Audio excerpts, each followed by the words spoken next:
I'm Sonia Morton-Firth and you're watching the Sonia Morton-Firth Show. Today I'm live at the Taj Hotel and I'm truly privileged to have Preethaji as my guest. Preethaji is one of the leading spiritual and philosophy teachers in the world.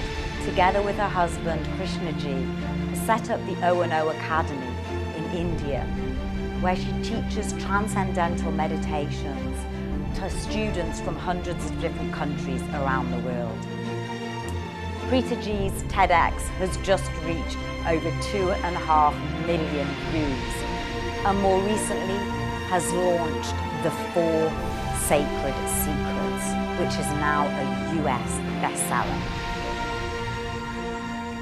Preethaji, it's an absolute honour to have you on my show today, and we're here at the Taj Hotel where you're staying, and I just want to say a warm welcome to my show. Namaste, Sonia. Namaste. It's so wonderful to meet you and to address your audience. It's wonderful to meet you. Preethaji, how did you start your spiritual journey? Where did it all begin? I would say that an experience of connection that I've had when I was a child, and experiences that continue to nurture in my consciousness, experience of connection with my husband Krishnaji, as well as profound spiritual experiences of states beyond the self, has actually inspired us, both Krishnaji and me, into doing what we're doing.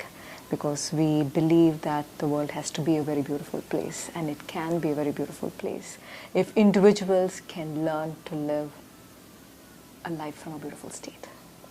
So I'm reading your book, The 4 Sacred Secrets, and you describe the 2 states, and you describe it beautifully with the analogy of the story of the 2 monks.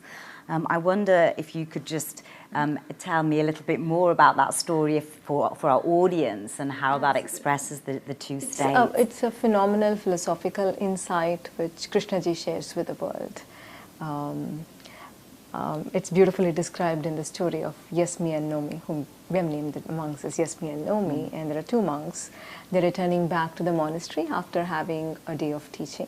And they have to cross the river to get to the monastery. And just about when they're about to cross the river, they hear a woman crying. So Yes, Me walks up to the woman and asks her what was troubling her. And that particular day, the river was full, and she was not able to cross the river. And every morning she comes to this side of the river to work, and every evening she gets back to her toddler. And she was crying that particular day because she felt she would not be able to get back to her toddler, and her toddler would cry for her all night. Listening to this, Yes, Me offers to help her. He carries her on a back, takes her across the river, and drops her on the other side of the river. Then they both, Yes, Me and No Me, continue on their walk. And about half an hour later into the walk, No Me, in a very agitated tone, speaks up. He says, Yes, Me, do you know what you've done? Yes, Me is very calm, continuing to listen to No Me. Our master says, never look at a woman, and you went and spoke to a woman. Our master said, never speak to a woman, you touched her and you carried her. It is such a grave mistake what you've done. On listening to this, Yes, Me very calmly looks at No Me and says, but I have dropped her half an hour ago. It is you who is still carrying her. In this story, Yes, Me represents a beautiful state, and No Me represents a stressful state. No Me is stressed before the event, during the event, and continues to be stressed even after the event is over, while Yes, Me was fully present to the event, was able to connect to the lady's suffering. He was able to help her, and once he dropped her, he also departed from the event peacefully. So there is no rumination of the past when you are in a beautiful state. You are being present, you are being connected, you're being alive to life. So when Krishnaji says there are only 2 states, it means there is no third state. We are either living a life constantly fueling a suffering state, or we are nurturing a beautiful state. So the most important decision for one's life would be, what is it that we are fueling, or what is it that we are nurturing within ourselves? And in terms of being in that beautiful state, because I understand, obviously, that's being in the present moment and enjoying everything that's around you, and not having the past or the future to confuse you. But if you're in a place of depression or maybe illness, or something bad has happened to you, how can you turn that into a beautiful state? How do you go from a state of suffering, I guess, to that state? To that I would like to state? have a clear distinction here made on suffering and challenge. Every species experiences a challenging situation. The animal species, the plant species. Once there is a challenge, they respond to the challenge. And then the life becomes normal again. But human species is very different. Yes. There is a particular challenging situation, and this challenge continues inwardly in the form of an inner dialogue. And you're constantly going over it again and again and again. And by going over it again and again and again, what happens is you do not have the intelligence to respond to the challenge. So if there is a challenging situation, what it needs is you being present. But instead, you're occupied with yourself. Instead, you are ruminating about the past, not allowing you to actually look at life, actually look at reality and respond to that reality with whatever it needs. So this inner dialogue, this constant obsession with oneself is what we call as suffering. And this suffering does not help. So if there is an illness, what it needs is we need to build vitality. We need to build a state within us by which healing can happen. A healing does not happen when you continue to live in stress. You're not allowing your body to heal because you are in anxiety, you are in stress. Yes. So that is why the entire learning process is so very important. We are a civilization that is focused on our external world, trying to achieve, trying to be successful, wanting to show off to the other, to others, but that's fine. But we have not learned the art of nurturing a beautiful state within our consciousness, which is extremely important. Because if you do not nurture a beautiful state, what happens is suffering state becomes a habit. And it becomes so normal. Yes. Especially, take, for example, a breakup of a relationship that I guess everyone has been through that throughout their life. Yes. And you get fixated or almost obsessed over what went wrong, why did this happen, who did that, what. You're in a constant state of blame, you're in a constant state of trying to point the finger at others, telling that you are the reason why this has happened to me. And it continues and continues. Though you're physically separate, there is no really breakup because you are again and again getting back to the past experiences.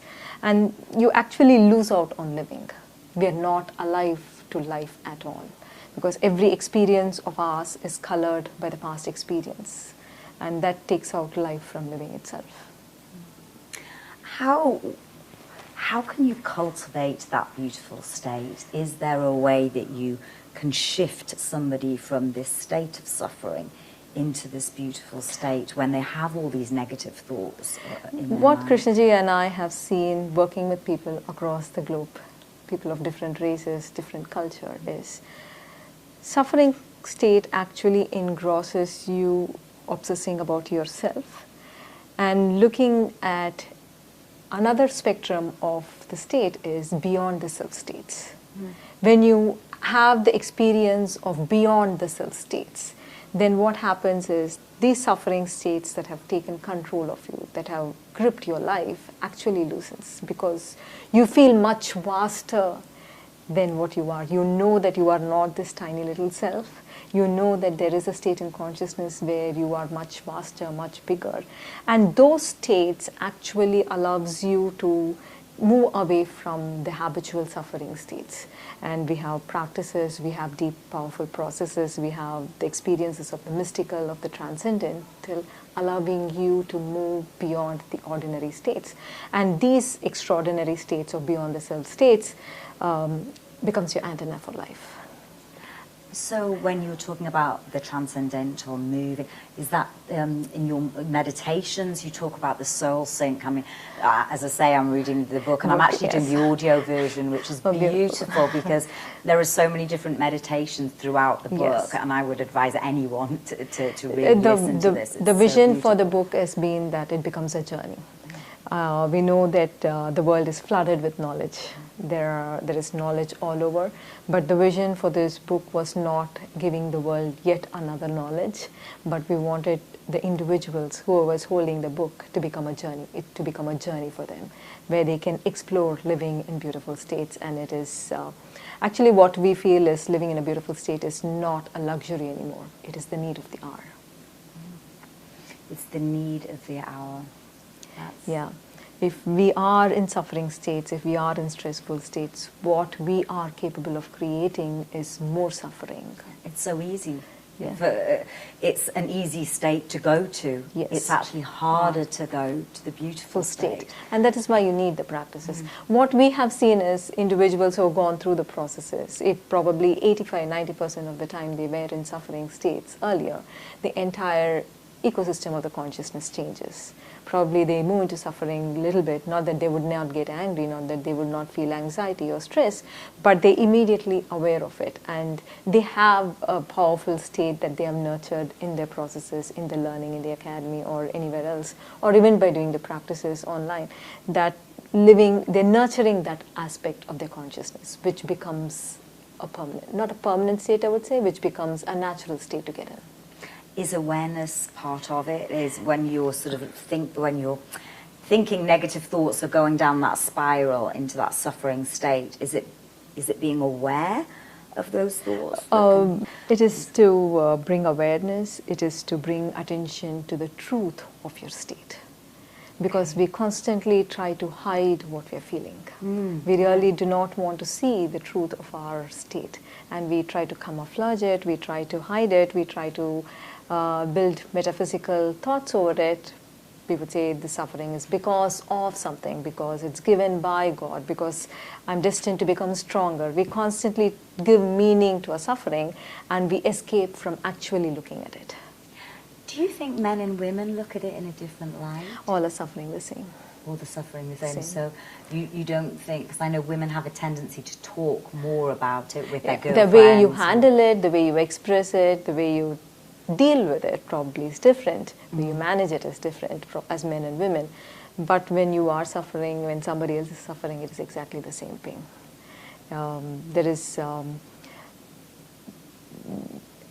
is this feeling that my suffering is greater than the other person's suffering, or I have gone through this so much more than the other. But in the truth of it, when there is fear, when I experience fear, or when you experience fear, the experience of fear is just the same. We probably look very different, probably we are from different cultures, different religion, but we are one in our experience of life. And whether we are men or women, young or old, belonging to this culture or another culture, the experience of suffering is just the same. And a suffering state separates us, a suffering state disconnects us, a suffering state makes us feel separate and lonely in our lives. On that note, part of the book, not part of the book, a large part of the book talks about connection that I really resonate with. Connection is so important. And you talk about connection in terms of romantic relationships and relationships with everybody that you have around you. What does that word, or connection, what does that really mean? What does it feel like? Because some people don't, when we talk about connection, it's quite a large word these days. It's probably an overused word also now. Yes. Connection is actually experiencing the other. It could be the other's joy, the other's suffering, or it could be the other's celebration. But just feeling as being one with the other, not as being separate. It could be experienced as deep gratitude. It could be experienced as including the other in your life, where you really feel expanded, where you include your family, your children, the people around you, or the community. You feel larger in an experience of connection. It is an experience where we move beyond ourselves.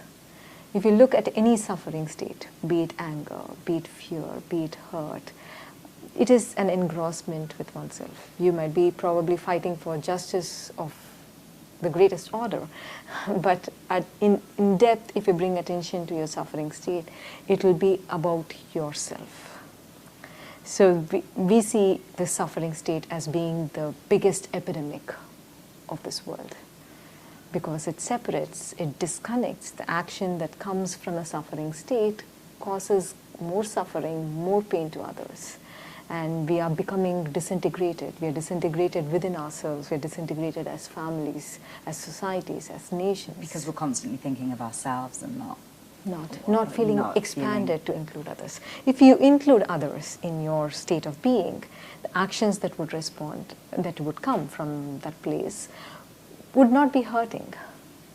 Would not be hurting yourself or would not be hurting the other. It's a place from which immense responsibility arises, where you feel so large that the other suffering is not separate from your suffering, and you feel immensely powerful to heal the heart of the other, be it your child, your partner. You are experiencing, as you feel the other, you are also experiencing an immense power to heal the other's heart.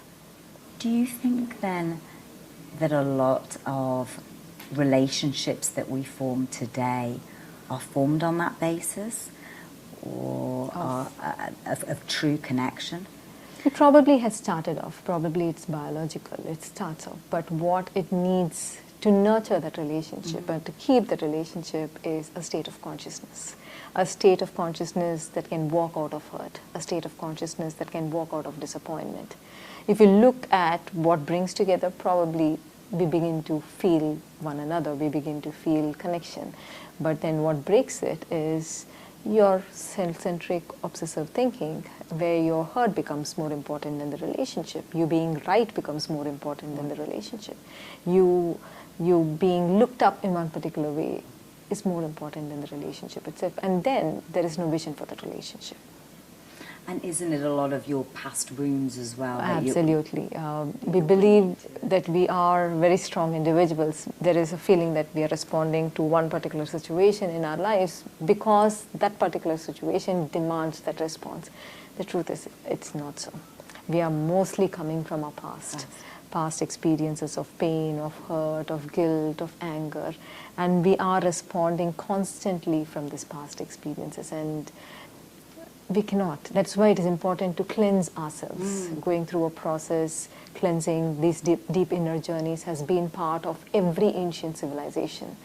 Unfortunately, though we are technologically advanced, yes. We have driverless cars, we probably have our Alexas turning off the lights. Yes, we do have Alexas, yes. But unfortunately, we have lost the most important aspect of our lives. We have not nurtured a state in our consciousness. For us, it is okay to live in anger, it is okay to live in fear, it is okay to live in anxiety because everybody else is living the same. But this inner chaos, this inner disorder that is building within your lives actually has the ability to create disorder in the world around you. That is, we believe that we are distinct individuals, we are separate individuals, that's how we feel. But the truth is we are connected in the realm of consciousness, and our inner state is constantly communicating to the universe around us. That we are either open to problems, if you're in a suffering state, or when you're in a beautiful state, you are communicating to the universe that you are open to synchronicities, to magic, where you begin to feel the universe is your friend, supporting you on your endeavor and allowing you to create a very great destiny. I find when I'm in that beautiful state, and I usually find that when I'm feeling very, very present, and I love being in nature, and that's when I can feel it a lot more. But then something can happen in a couple of days' time, or the stress of being in the city, or somebody might say something, and I find suddenly that I'm back in that sort of stress or that suffering state. Is there anything that you can advise of how to pull yourself out of that? There is this practice called the Serene Mind practice, which is there in the Breathing Room platform. And anybody can access it. So this Serene Mind practice is a 3-minute practice, but has the ability to switch away from a suffering state as and when it arises. We have participants who are on a phone call who are getting into suffering state, and they immediately do the Serene Mind practice while they are still on the call, and they would see a different response come from the other side. So it is a 3-minute practice that is very quick. It allows you to observe yourself very, very clearly, observe your emotions, observe the movement of your mind, how that you're habituated to moving into the past or the future. And then there is a visualization a practice for you to activate yet another region of your brain. So right now we have an overactive amygdala. Yes. The overactivation has to move from that place to another region in your brain where you can experience greater connection, calm, to the mid-prefrontal cortex of your brain, where you can experience greater calm, greater joy, and greater expansion. So the serene mind practice is something that is available, and anybody can do it at any point of time. And it can be difficult for those who are looking within oneself for the first time, because we are not used to doing it. But it is a practice. It would get easier day by day. Day by day.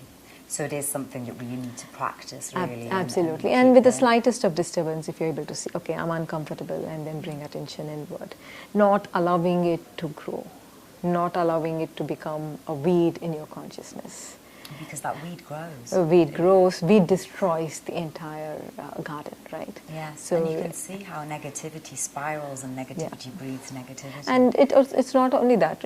When you have a disorder within yourself, experience conflict, experience a stressful state within yourself, it brings disorder into one aspect of your life.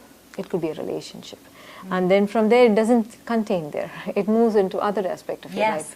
It moves into wealth. It moves into your health. Yeah. So it is important that we learn the art of removing the weed. I can absolutely, completely agree. It's one of those things. It can happen in one area, and then before you know it, it spreads. So the serene mind practice is something I would definitely recommend the audience to do. And if they want to nurture a beautiful state of expansion, that would be the soul sync practice. The practices from us is always very short, very specific, very guided, because meditation is a very strong word, and people really do not know how to start. And if they do not know whether they're doing it right. What do I do if there's some other thought coming in, or when I'm getting distracted, what should I be doing? So that is why our meditations are led from one step to the other, allowing you to move to a particular state. And it's okay if a thought comes in. Absolutely fine. Absolutely fine. And then you have to start back from where you left. That is it. And the soul sync meditation especially allows your body to become calm. It relaxes.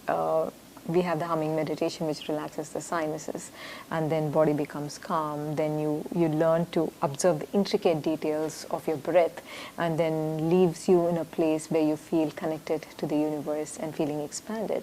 And you also hold a heartfelt intention at the end of the meditation for the heartfelt intention to manifest in your life. So it is a very powerful practice. You can start the day with it. We have I have seen children as young as 3-year-old do it. Really? 3 years old? Yeah, and they love doing it. They love it. It's not difficult. It's for beginners. It is for pros. Yes. Do you think the state of our suffering has changed in the last 50 to 100 years? So our suffering today, was it different in the past? Probably it was the same human mind in the Old Testament. It was the same human mind in Mahabharata, a great Indian epic. But what we observe today is a growing, a chronic experience of anxiety and loneliness.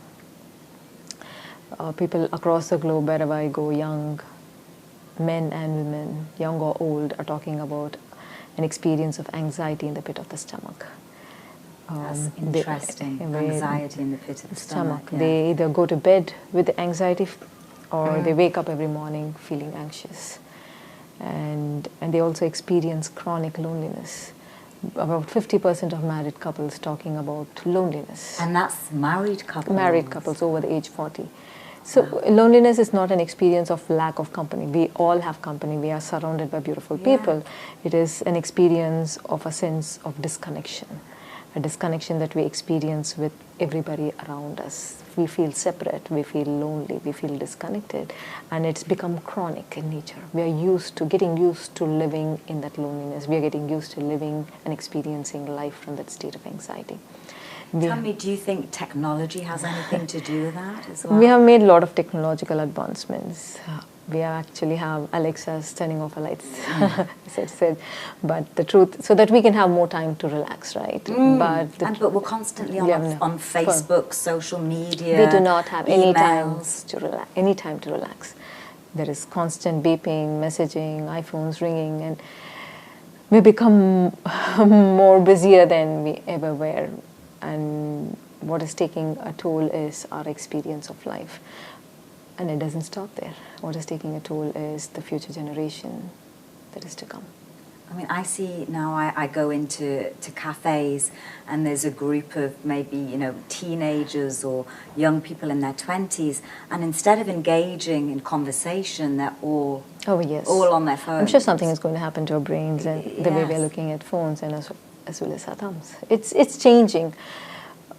And the more you are feeling lonely within, the more you're experiencing disconnection with people around you, the more you have the tendency to get addicted to phones, to Facebook, to social media, and it kind of controls your life. I completely agree. So if you are that person and you're in that marriage and you're feeling disconnected to your partner, is there a way that you can get that connection back? Or is it simply a matter of find somebody else or come out or work on yourself? Or whether you're going to be with that person or not going to be with the person, it's extremely important that you learn the art of nurturing connection. You learn the art of experiencing love within your own consciousness. If you're not capable of that, you might change the partner, but the drama of your life continues. So learn to love what's within. Yes, learn to love, learn to free yourself from disappointment, learn to free yourself from hurt, learn to free yourself from your constant inner judgment over yourself and the other, and then become an individual who is, you would slowly become that individual who can nurture, who can share, who can connect, and then you can keep a beautiful relationship. Because we've become very judgmental, I Absolutely. think. We feel judged, and we are also constantly judging the other. Yes. So in terms of where you see society, and I know recently in India you were in front of a huge congregation of people, and you were doing a transcendental or transforming the level of consciousness. Tell me a little bit more about that and sort of your future vision. About the event? Well, that event and maybe where you would like to take. Actually, what I have observed, not only in India, not only in that particular event, is what I've observed in my travel in different cities across the globe. I've seen people wanting to change their lives. I've seen people are really seeking to live a different life. They are tired with the way they've been living their life. They're tired with the way the civilization is moving at such a fast pace. And earlier, a spiritual experience, a transcendental experience was limited to a very small community of seekers wanting to live life differently. But right now, it is not those small seekers. In India, we have a process very specifically designed for youth. And we have youth coming from different parts of the globe. So they're not waiting to become 50 or 60 in order to experience a beautiful life, in order to experience or have the transcendental and mystical experiences. They're starting as young as 9 years old. So it is something that becomes a part of this society. This becomes a part of this civilization, and that is what our vision is for the world. We want individuals to experience beyond the self states. We want individuals to feel states where they are expanded to include others. And we feel when individuals have those experiences again and again in their life, they would be able to walk out of suffering states. They will be able to experience a beautiful state within them and create a beautiful life. Do you think we need to do something with the leaders if we're looking at society? We definitely believe that it should start with the leaders. And we have had very strong experiences where leaders go through a very powerful process, and they have this urge to share their beautiful state with the entire employees that they have. And transformation, the culture of transformation and happiness is built in an organization. And I think that's the key, really, for it all to sort of filter down. And or certainly started at school level, whether that's actually going to happen or not. But we are working with schools, we are working with India. universities in India as well as outside India. We are working with universities. We are having this many people who are transformers, who are trainers, who are leading people through an experience. We have several programs that I am personally there conducting across the globe, and we have many processes and powerful programs happening in India to create. So we are trying to create a massive transformation at every possible level. Preethaji, your book has just hit the US and it's already one of the best sellers. Where are you coming to the UK? Oh, yes, I've just come to UK, looking forward to seeing or creating a great impact in the United Kingdom. And I also see that many are interested in wanting to grow, wanting to learn, seeking a different life. It's fantastic. In terms of where you see yourself and Krishnaji going in the next 10 years, what is your vision? A vision is to impact as many lives. A vision is to create a large impact in the leaders of countries, leaders of organizations, so we can actually touch many more lives and to change the way we've been living, to change the way we've been experiencing, and to create or to have many transformed individuals across the globe. And finally, my final question I ask all my guests this. If you were to write a message in a bottle to be found by future generations, what would that message be?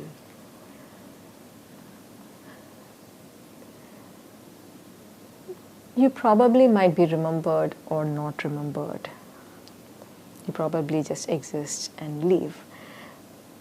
But what I can say is the impact that your state can cause, especially an impact that a state of connection can leave, is humongous. It can touch many lives, not only for this generation, but it can touch many, many lives. So if you're able to nurture the state of connection, please understand you are impacting this world very positively for many, many lives to come. I love that. Nurture the state of connection. Thank you so much, Preethaji. Thank you. It's been a real honor. Thank you so much, Sonia. It was beautiful. It was wonderful. Wonderful connecting to you. Thank you. Thank you.